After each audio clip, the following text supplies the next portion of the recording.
Hi, and welcome back to the Inside of Head, where it's time for episode 7 of season 2 of Primal. We've already seen from the sneak peek that we're finally going to get introduced to this guy, this nefarious god that was teased in the last ep when our Norseman saw a vision of his wife in the jaws of our favorite T-Rex, Fang. In the last episode, we left our Norseman just after he witnessed the death of his last remaining child, his eldest son smushing onto a rock after being kicked off his giant vulture in a fight with Spear. So Spear and Fang have now officially killed all of this guy's family. He has nothing left. Now, there's been a few people in the comments saying that we shouldn't be feeling sorry for this guy, as he's a slaver after all, and as such, he deserves everything he gets. My opinion, though, would be that we still don't know that much about his situation. Like, it could be that he was forced to round up slaves for the Dark God.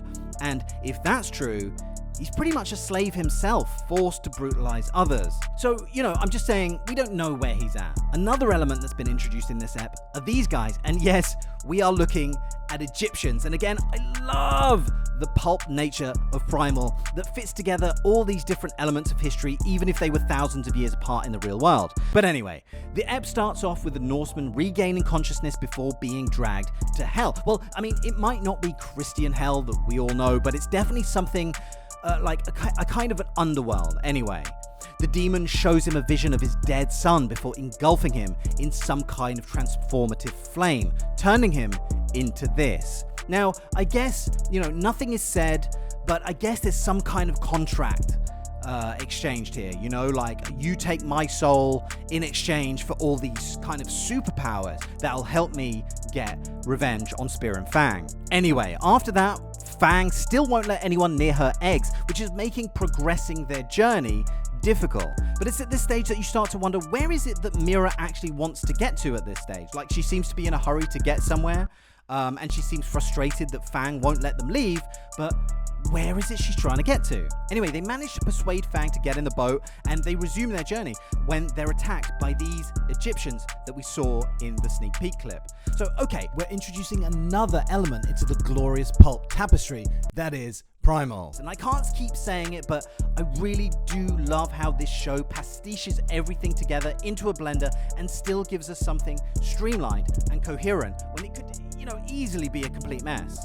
And this is where we first see this behemoth, which I first assumed was the Norseman's new form, but actually after seeing the sneak peek of the next step, he's actually going to look like this. He's super powerful. He goes head to head with Fang, which, oh my god, no, results in the breaking of one of her eggs. And the way the fetus slides down the side of the boat and our heroes can't do anything but watch, it's heartbreaking, it really is. So understandably, Fang goes absolutely nuts, but is still unable to beat this guy.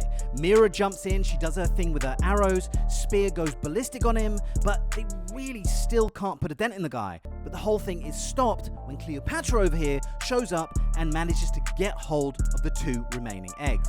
And I call her Cleopatra humorously, but also not. Like, I know that Cleopatra lived quite late in the scheme of things in the lifespan of the Egyptian civilization, but hey, it's Primal, so anything goes.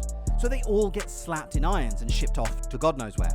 And seeing the massive size of their ships, this is definitely the most advanced civilization Spear and Fang have come across. Like, there's even smaller ships that come out of the bigger ones, which is absolutely awesome. I don't know if that's a real thing, like if that ever happened in real life, if someone somewhere had these ships that could do that. But in the process, this Cleopatra type character sees how Fang listens to Spear, to a certain extent at least, and her eyes light up with the thought of being able to control something this powerful and unleash her new characters on her enemies. And it's here that they get thrown into the middle of a huge battle between the Egyptians and these guys, who are these guys now? Mesopotamians? I mean, I'll do some Googling to find out, but the quick answer is, who the fuck knows? The way this show is, we might get some Romans in here at some point, we might get Greeks, I mean, who knows? But yes, Spear and Fang have just become a big part of the aggressive expansion of the Egyptian Empire, and I did not see that coming. And from here, it all kicks off. Spear and Fang, mostly out of self-preservation, end up fighting on the side of the Egyptians. Like, Fang even helps push a battering ram and smash down a gate, which helps the Egyptians get access to the city.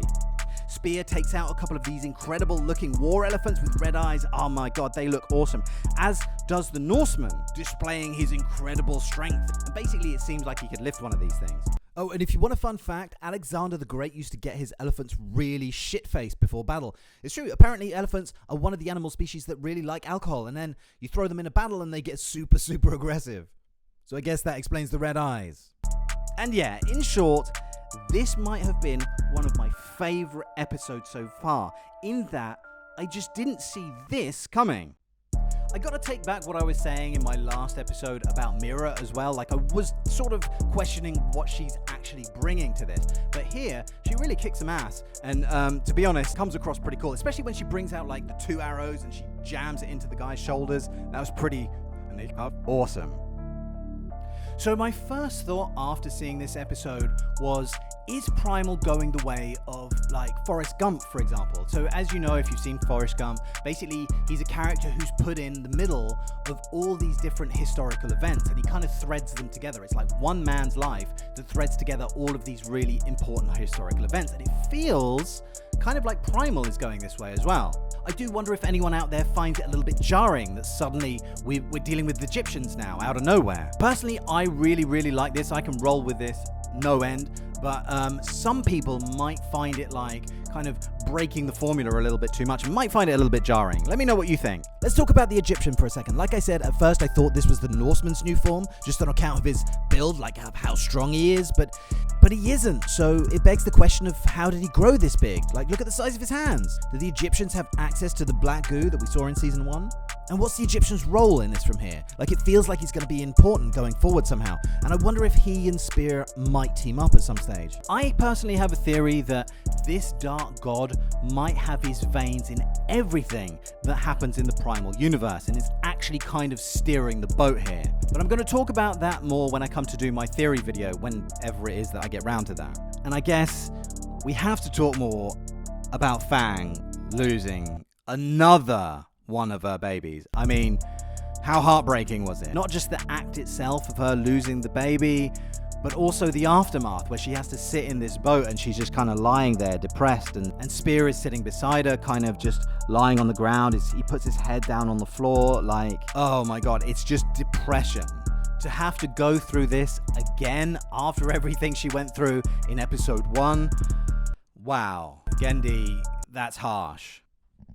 And what's everyone thinking about the Dark God himself? Like, when the Norseman gets dragged down to hell, like, it's amazing because he first, like, he dies and then he sees these Valkyries or these angels kind of coming down to get him, all these, you know, angelic music, and then he's ripped down by these red beasts who reminded me a little bit of the red bats from season 1, who are still some of my favorite creatures from the show. Actually, on second viewing, they're just red. They're just red. They look nothing like them, really. But it's actually not the way I thought it was going to go. I thought that somehow Spear was going to face off against this dark god, but actually it might be that he's just kind of in the background, sort of pulling the strings, and we won't get that kind of face off. Or maybe we will. Maybe, you know, the pulp nature of this, like, for example, in Inglourious Bastards, where, you know, the bastards went and killed Hitler in that scene in the cinema, anything can actually happen. Like, we might see Spear facing off against God himself, you know, we don't know. Anyway, I am absolutely buzzing about this episode. I really liked it. I feel like the whole second season now has just gone up a gear, and it's only going to gain more and more momentum as we reach the episode finale. Let me know what you guys think in the comments below, and make sure you hit like and subscribe on the video. As always, blah blah blah, you know, the YouTuber plug, and I will see you very soon for the next one. Thank you very much for watching, and cheerio, bye!